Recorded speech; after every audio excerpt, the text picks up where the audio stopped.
ఎక్సెల్‌లో names ఎదురుగా ఫొటోస్‌ని add చేయడానికి మీరు కామెంట్ ఆప్షన్‌ని యూజ్ చేయొచ్చు. ఇప్పుడు చూడండి, ఇక్కడ మీరు నేమ్ దగ్గర కర్సర్ ఉంచితే వాటికి సంబంధించి మీకు ఫొటోస్ అనేటివి డిస్‌ప్లే అవుతాయి.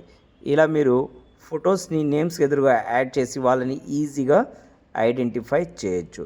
దీనికోసం మీరు రివ్యూ మెనూ దగ్గర క్లిక్ చేయాలి. ఇక్కడ న్యూ కామెంట్ దగ్గర క్లిక్ చేయాలి. దాంతో మీకు ఒక కామెంట్ బాక్స్ అనేది ఓపెన్ అవుతుంది. మీకు ఫోటో డిస్ప్లే కావాల్సినంత సైజ్ని ఇక్కడ అడ్జస్ట్ చేసి రైట్ క్లిక్ చేయండి అండ్ ఇక్కడ ఫార్మాట్ కామెంట్ పైన క్లిక్ చేయాలి. దాని ఇక్కడ మోర్ ఆప్షన్స్ డిస్ప్లే అవుతాయి. దీంట్లో మీరు కలర్స్ అండ్ లైన్స్ అనే ఆప్షన్ని సెలెక్ట్ చేయాలి.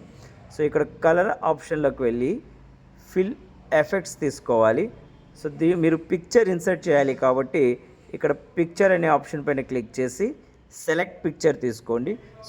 మీ సిస్టంలో ఆ పర్టికులర్ పర్సన్ యొక్క ఫోటోని సెలెక్ట్ చేసి ఇక్కడ ఇన్సర్ట్ ఇచ్చేసి ఓకే చేయడంతో ఇప్పుడు ఆ పర్సన్ నేమ్ దగ్గర మీరు కర్సర్ ఉంచితే వాళ్ళ ఫోటో అనేది మీకు డిస్ప్లే అవుతుంది. ఇలా మీరు అనదర్ ఫోటోని డిస్ప్లే చేయడానికి నెక్స్ట్ అని యూజ్ చేసుకోవచ్చు. ఆల్రెడీ నేను ఫోటో యాడ్ చేసి ఉన్నాను కాబట్టి కనిపించింది.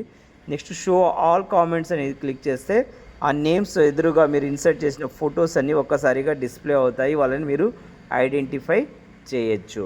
ఇన్ కేస్ మీరు ఈ ఫొటోస్ని డిలీట్ చేయాలి అంటే ఇక్కడ డిలీట్ కామెంట్ ఆప్షన్ని యూజ్ చేసుకోవచ్చు. ఇలాంటి ఇన్ఫర్మేటివ్ వీడియోస్ కోసం వీడియోని లైక్ చేయండి. ప్లీజ్ సబ్స్క్రైబ్ చేయండి.